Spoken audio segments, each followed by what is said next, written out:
अब यहाँ straight of Hormuz तो आते हैं हमारे तीसरे विषय पे। स्ट्रेट ऑफ हॉर्मोस तो साहब खुला नहीं, मामला हो रहा है खराब। मामला खराब हो रहा है और आपका आईआरजीसी खुल के कहता है यार स्ट्रेट ऑफ हॉर्मोस हमारा, हम ईरान के साथ हम बात कर रहे हैं, ओमान के साथ, ये ट्रम्प बीच में क्यों मामा बन रहा है? हम तो ट्रम्प से बात भी नहीं कर रहे, हमारा ट्रम्प से कोई लेना देना भी नहीं। Why is Trump trying to be the मामू इन बिटवीन? तो ट्रम्प को बोलो इससे निकलो, अमेरिका का सो कॉल्ड प्रेसिडेंट बंदर की तरह घुस रहा है, इनका कहना है, मेरा नहीं, इनका कहना है। अब आईआरजीसी अपनी ताकत दिखाना चाहता है कि स्ट्रेट ऑफ हॉर्मोस पर कंट्रोल किसका है। अभी जो खबर आ रही है, स्ट्रेट ऑफ हॉर्मोस में दो शिप्स को फिर हिट कर दिया गया। अब एक शिप को हिट कर दिया गया यमन के पास। अब जो स्ट्रेट ऑफ हॉर्मोस में दो शिप हिट हुए हैं, ये ग्रीक के शिप है। ग्रीक के शिप है, इनमें ग्रीक फ्लैग शिप्स थे और इनको हिट कर दिया गया है। एक्सटेंट ऑफ डैमेज जानो माल का अभी पता नहीं है, पर काफी क्षतिग्रस्त हुए हैं। और जो यमन वाला वो भी काफी क्षतिग्रस्त हुआ, उसको तो खैर हूतियों ने हिट कर लिया। तो यहाँ आपको आईआरजीसी ये बता रहा कि who is the boss, who is calling the shots, मैं यहाँ किसकी चलेगी। तो ये बिल्कुल क्लियर आपको एक मैसेज दी जा रही, बिल्कुल क्लियर एक बताया जा रहा है कि who is the boss, who is calling the shots, और आने वाले टाइम में किसकी चलेगी। तो टेक्निकली आपने तीन शिप हिट कर लिया, तो ट्रम्प ने कहा you lose the bridge, you will lose the power station. अब ट्रम्प क्या करें? ट्रम्प तो भैया किसी प्रपोजल का वेट कर रहे हैं, क्योंकि कहानी कुछ और है। कहानी पे भी हम आएंगे आपको कब, मतलब अमेरिका की भी कमजोरी तो है ही, वो कमजोरी क्या है उस पर भी बात करेंगे। But America is not walking the talk. You lose a bridge, you will lose a power house. तब से इन्होंने लगभग लगभग 10-15 शिप से तो अटैक कर ही लिया होती और इनके मिलकर। बड़े स्ट्राइक, बड़े रिटेलिएशन की भी बात हो रही है, but again we don't see anything fructifying on the ground. देखते हैं क्या होगा। फिलहाल आईआरजीसी ने तो खुलेआम करा जी हाँ मैंने दो शिप्स स्ट्रेट ऑफ हॉर्मोस में ठोके, क्योंकि इनका मतलब है जो मैंने लाइन तय की है, अगर कोई 19-20 हुआ मेरा शिकार बने। मतलब basically when you are in high hormones it's my way or the highway, ये बिल्कुल क्लियर कह रहे हैं। अब ट्रम्प का एमओ क्राइसिस, इसके बारे में क्या अपडेट है? देखिए, कहीं ना कहीं अमेरिका में एमओ क्राइसिस तो है, अब कितनी है क्या है ये नहीं पता। तो ट्रम्प आज पूरा सपोर्ट कर रहे थे पीट हेगसेथ को, कह is the best war minister और उसने बड़ा अच्छा काम किया, बेहतरीन आदमी है, इत्यादि इत्यादि। बट जब पूछा गया जी आपने तो हेगसेथ को बोला सबके सामने कि I thought you had fixed it, ये फिक्स क्यों नहीं किया, एमओ का क्या मसला?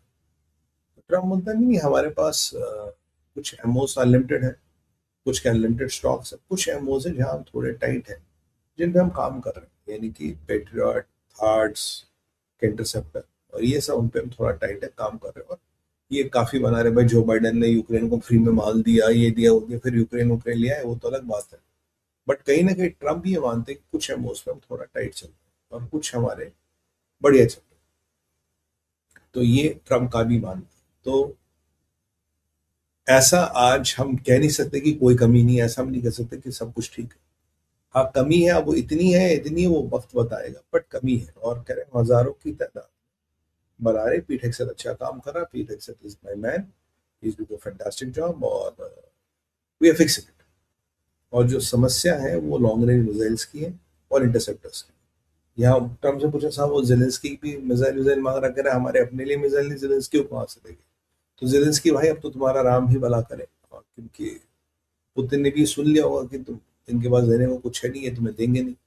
अब आप क्या करोगे? आपने तो वैसे बोला था हमने अपना मिसाइल शील्ड बना लिया, 2026-27 तक तैयार होगा। चलिए कोई बात नहीं, एक साल है, देखते हैं आप कब तक झेल पाते हैं। हमारी पूरी पूरी शुभकामनाएं आपके साथ। बट ये जिलेंस्की को भी थोड़ा झटका लगा। अब पाक पैक्ट क्या सर, सबसे इंपॉर्टेंट खबर है पाक पैक्ट। पाकिस्तान, सऊदी और तुर्की ने एक पैक्ट किया है जिसका नाम है मक्का पैक्ट।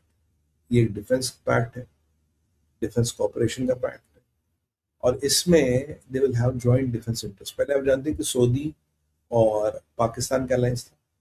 तैयब अर्दोगन बहुत कोशिश कर रहा था कि इस अलायंस में मैं किसी न तरीके से घुस जाऊं। कल सऊदियों ने पाक मुल्ला मुनीर और शहबाज को बुलाया, उनको थोड़ा उनका सॉफ्टवेयर अपग्रेड किया, तो फिर उन्होंने वीडियो जारी की जी हम तो हज करने आए। पर फिर आज सुबह सुबह खबर आती कि तैयब अर्दोगन सो दी जा, और कल ही बात हो रही थी, मैंने आपको बताया था मुस्लिम नेटो इत्यादि वो सब चीजें हो रही थी। अब ये सारा बन गया है, क्रियान्वित हो गया है, और it is up and running। तो ये alliance is up and running. कह रहे हमारा डिफेंस ऑब्जेक्टिव है, किसी कंट्री या किसी की विशेष नहीं है, बट अगर आप देखें तो यहाँ बिल्कुल क्लियर निशान है। कल वैसे भी पाकिस्तान, तुर्किया और सऊदी और आपका इजिप्ट के फॉरेन मिनिस्टर की मीटिंग हुई थी। मैंने कहा यार तब भी there is something is cooking here and I trying to form a what we call as a Muslim NATO, उसको बनाने की पूरी कोशिश कर रही है। और देखा हमने कि एक मुस्लिम नेटो के लिए बनाने की प्रक्रिया शुरू हो गई।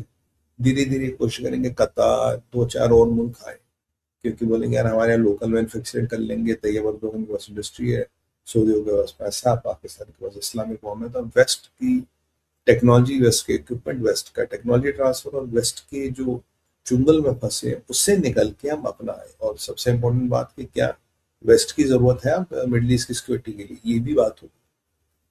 और Tayyip Erdogan doesn't want to miss the golden goose, जबकि हमें कोई फर्क नहीं पड़ता भारत के लिए। देखिए तैयब अर्दोगन का खिलाड़ी निशाना है इसराइल, भारत और पाकिस्तान का निशाना भारत।